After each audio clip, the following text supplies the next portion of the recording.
एक बार साधना शुरू करने के बाद समय क्रम, समय सारिणी और पाठ पूरे 40 दिनों तक एक समान रहेंगे। साधना के बीच में संसार की कोई भी चीज बाधा नहीं डालनी चाहिए। यदि साधक किसी कारणवश शाम को आरती या चालीसा पाठ के लिए नहीं जा सकता है, तो वह इसे रात में या सुबह ही कर सकता है या बाद में मंदिर जा सकता है, लेकिन इन्हें छोड़ना पूरी तरह से टालना चाहिए। आपको अपनी जेबों से सारे बटुए, बेल्ट, पैसे आदि निकाल देने चाहिए और उसके बाद ही पाठ के लिए बैठना चाहिए। साधक को शॉर्ट्स या बिना आस्तीन के कपड़े नहीं पहनने चाहिए। आप उन्हें रात में सोने से पहले पहन सकते हैं, लेकिन आपको उन्हें दिन के समय नहीं पहनना चाहिए। शर्ट, टी शर्ट, जीन्स आदि जैसे पूरे कपड़े पहने जा सकते हैं। अगर आप धूम्रपान, शराब आदि जैसी किसी लत से छुटकारा पाने के लिए चालीसा का पाठ कर रहे हैं, तो हो सकता है कि आप इसे पूरी तरह से न छोड़ पाएं। ऐसी स्थिति में जब तक आप खुद के लिए प्रयास कर रहे हैं, तब तक सब ठीक है। बहुत से लोग मंत्रों और स्तोत्रों की मदद से व्यसनों से मुक्ति पाने की कोशिश करते हैं, लेकिन जब वास्तव में स्वयं की मदद करने की बात आती है, तो वे कुछ भी करने को तैयार नहीं होते। जो लोग व्यसनों से मुक्ति पाना चाहते हैं, उन्हें व्यसन से मुक्ति पाने के लिए काम करने के लिए तैयार रहना चाहिए और यह विश्वास रखना चाहिए कि उन्हें एक बेहतर इंसान बनना है। इसकी कीमत कड़ी मेहनत कहलाती है। आपको वह कीमत चुकानी ही होगी। बहुत से लोग मानते हैं कि वे कमरे के कोने में बैठकर तोते की तरह मंत्र या स्तोत्र दोहराते रहेंगे, बिना किसी विश्वास, आस्था या ईश्वर के लिए कड़ी मेहनत करने की इच्छा के और स्वयं को बेहतर बनाने के किसी दृढ़ संकल्प के बिना। आलस्य त्यागे बिना कोई रास्ता नहीं है, और यह बात सिर्फ व्यसनों पर ही नहीं बल्कि हर चीज पर लागू होती है। इससे कोई फर्क नहीं पड़ता कि जीवन का कौन सा क्षेत्र है, कड़ी मेहनत के बिना कुछ नहीं होता। यहाँ तक कि भगवान भी आपकी मदद नहीं करेंगे, चाहे आप कितने भी लाख मंत्र दोहराते रहें। मुझे ऐसे लोगों से बहुत सारे मेल मिल रहे हैं जो कुबेर और हनुमान जैसे शक्तिशाली बनना चाहते हैं, लेकिन इसके लिए काम करने को तैयार नहीं हैं। उनमें से कुछ लोग अधिकतम प्रयास के लिए तैयार हैं, बस इतना ही कि वे प्रतिदिन 1 से 3 माला जप लें, और बस इतना ही। सिर्फ इतना करने से आप कभी कुछ हासिल नहीं कर सकते। अगर कोई कुछ बड़ा हासिल करना चाहता है, तो उसे इसके लिए घंटों मेहनत भी करनी पड़ती है। थोड़े से प्रयास से आप कुछ भी हासिल नहीं कर पाएंगे, क्योंकि आप में भक्ति की कमी है, जो किसी भी भगवान का आशीर्वाद पाने के लिए सबसे पहले आवश्यक है। इसलिए भगवान कभी आपकी इच्छा पूरी नहीं करेंगे, क्योंकि उन्हें पता है कि आपकी इच्छा पूरी होते ही आप उन्हें भूल जाएंगे। उन्हें पता है कि आप उनकी भक्ति से नहीं बल्कि इच्छा से बंधे हैं। पूजा के लिए आवश्यक सामग्री। हवन सामग्री रखने के लिए 2 से 3 बड़ी प्लेटें, 1 गणेश मूर्ति, 12 सुपारी, 12 पान के पत्ते, कुमकुम। हवन में अर्पित करने के लिए 1 कटोरी मीठे पीले चावल, जल से भरा 1 पंचपात्र और 1 छोटा चम्मच धूप बत्ती का पैकेट, 1 से 2 पैकेट कपूर, 1 पैकेट माचिस, 1 मिट्टी का दीपक, 1 कटोरी अक्षत, पीले या लाल फूलों की 1 छोटी टोकरी, 1 छोटा तौलिया, 1 कुशा की अंगूठी जिसे पूजा शुरू करने से पहले हाथ में पहनना है, 500 ग्राम शुद्ध घी, कुछ रुई की बत्ती, 1 पैकेट कुशा। हवन सामग्री। 1 पैक हवन लकड़ी। आम की लकड़ी पर्याप्त होगी, या फिर अगर आप पीपल की लकड़ी का उपयोग करते हैं तो और भी बेहतर होगा। यह लकड़ी है और पतली समिधा की छड़ें नहीं हैं, जो आमतौर पर नवग्रह हवन में उपयोग की जाती हैं। या फिर सबसे अच्छा विकल्प पीपल के पेड़ की लकड़ियों के साथ आम की लकड़ी का उपयोग करना होगा। 200 ग्राम नवधान्य, 100 ग्राम गेहूं, 100 ग्राम गुग्गल, 100 ग्राम गुड़ का चूर्ण, 100 ग्राम लोबान, 100 ग्राम काले तिल, 100 ग्राम जौ या जौ पीले चंदन की 4 छड़ियाँ, तथा 1 तांबे या मिट्टी से बना हवन कुंड। साधकों, आजकल बहुत से लोग हवन कुंड बहुत कम कीमत पर बेच रहे हैं और इसे स्टेनलेस स्टील हवन कुंड कह रहे हैं। लेकिन असल में यह स्टील फिनिश वाला लोहे से बना हवन कुंड है। इन हवन कुंडों का प्रयोग भूलकर भी नहीं करना चाहिए। जहां तक संभव हो तांबे के हवन कुंड का ही इस्तेमाल करना चाहिए। मिट्टी, चिकनी मिट्टी और गाय के गोबर से बने हवन कुंड का इस्तेमाल भी किया जा सकता है, लेकिन चूंकि वह पोर्टेबल नहीं है, इसलिए हर कोई उसका इस्तेमाल नहीं कर सकता। फिर भी अगर कोई चाहे तो ठीक से जांच पड़ताल करने के बाद स्टील के हवन कुंड का इस्तेमाल कर सकता है। लेकिन सनातन धर्म में स्टील का कोई महत्व या लाभ नहीं है, इसलिए स्टील के हवन कुंड खरीदते समय इस बात का ध्यान अवश्य रखना चाहिए। लोहे का हवन कुंड बिल्कुल भी उपयुक्त नहीं है। मैंने देखा है कि कई पुजारी और कर्मकांडी ब्राह्मण भी इसका प्रयोग करते हैं, लेकिन साधक यह गलती नहीं करते। सनातन धर्म में केवल और केवल तांबे या मिट्टी से बने कुंडों का ही प्रयोग किया जाता है। कैसे करें हनुमान चालीसा हवन? मित्रों, हवन के लिए 41वें दिन प्रातः स्नान करके हवन की तैयारी करें। सूर्योदय के समय स्नान करके लाल वस्त्र पहनें और लाल आसन पर पूर्व दिशा की ओर मुख करके बैठें। अपने बाईं ओर एक चौकी रखें और उस पर लाल कपड़ा बिछाएं।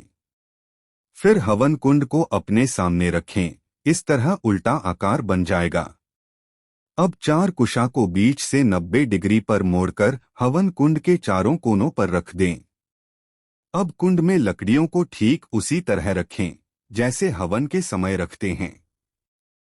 इसे बीच में तिरछा रखना है या फिर किसी भी तरह से रखना है जो आपको सुविधाजनक लगे।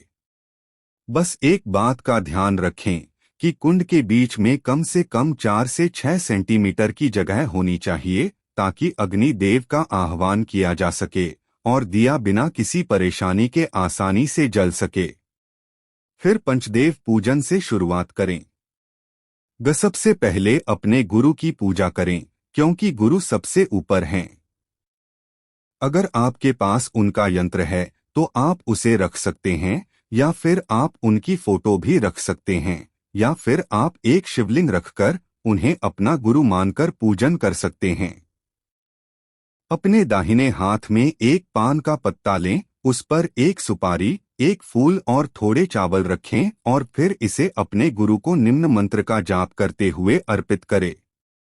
ओम गुण गुरुभ्यो नमः आवाहयामि स्थापयामि पूजयामि। ओम गुण गुरुभ्यो नमः पुष्प अक्षतानि समर्पयामि। ओम गुण गुरुभ्यो नमः को अपने गुरु मंत्र से भी प्रतिस्थापित किया जा सकता है। पत्ते का सिरा आपकी ओर यानी पश्चिम की ओर होना चाहिए। गणेश पूजन में ऊपर बताई गई पूजा को दोहराएं। ओम गण गणपत्ये नमः आवाहयामि स्थापयामि पूजयामि। ओम गण गणपत्ये नमः पुष्प अक्षतानि समर्पयामि। सूर्य देव और नवग्रहों, भगवान शिव, लक्ष्मी, नारायण, भरत, शत्रुघ्न, सीता, भगवान राम और अंत में भगवान हनुमान के लिए उनके संबंधित नाम मंत्रों का उपयोग करते हुए यही दोहराएं। मुख्य हवन। हवन कुंड के चारों कोनों पर रक्त चंदन का तिलक लगाएं, लकड़ी पर भी थोड़ा सा छिड़के। अब एक बत्ती को पिघले हुए घी में डुबोकर हवन कुंड के बीच में रखें। इस बीच आपने जो हवन सामग्री बनाई है उसे घी में मिला लें। ऐसा इसलिए ताकि अगर आप हवन में अकेले बैठे हों तो आपको घी और हवन सामग्री अलग अलग न चढ़ानी पड़े। दिया रखने के बाद मन ही मन दिए जा रहे मंत्र का जाप करें और साथ ही दिया जलाएं। ओम अण अग्निये स्वाहा। फिर आहुति चम्मच पर एक कपूर रखें और उसे जलाकर दिए जा रहे मंत्र का जाप करते हुए दिए के पास हवन कुंड के बीच में आहुति दें। ओम भूर्भुवः स्वाहा। ऐसा कुल 3 बार करें। फिर अग्निदेव से प्रार्थना करें कि वे आहुति स्वीकार करें।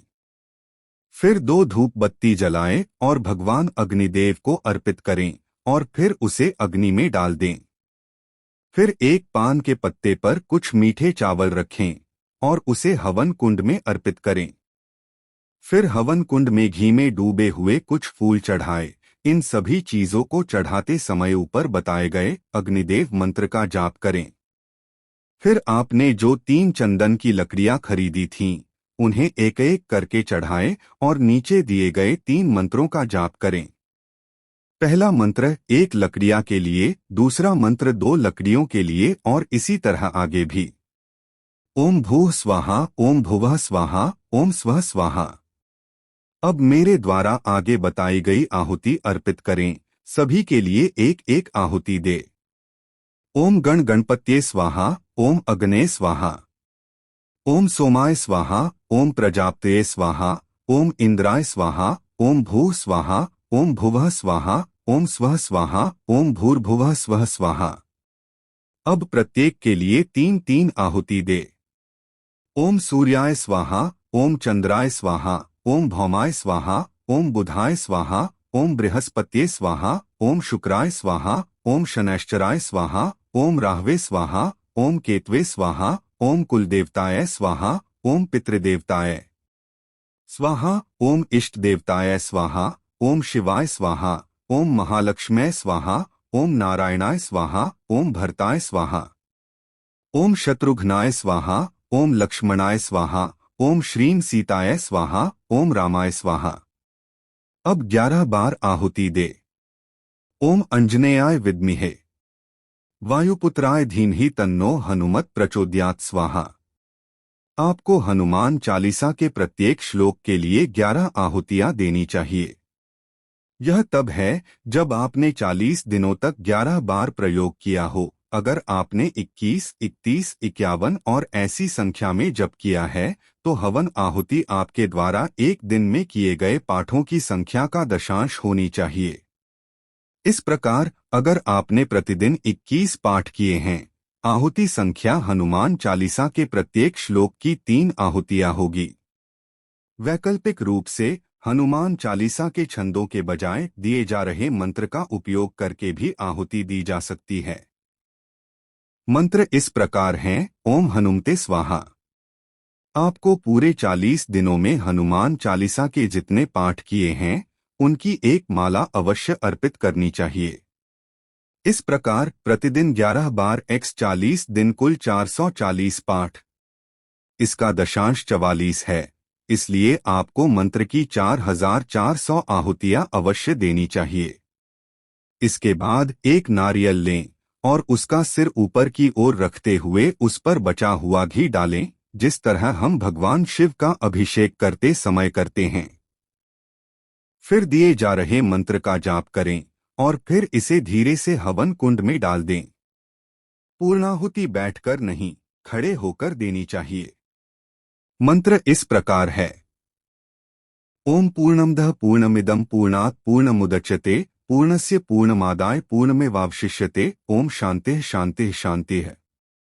फिर आरती करें और हवन के दौरान हुई किसी भी गलती के लिए क्षमा प्रार्थना करें। ध्यान रखें कि हवन ऊपर बताए गए तरीके से ही करना है। इसमें से कुछ काटने की कोशिश न करें। हवन बहुत शक्तिशाली है और शांति और समृद्धि देता है, लेकिन अगर गलत तरीके से किया जाए तो यह भय और कठिनाइयों का कारण बन सकता है।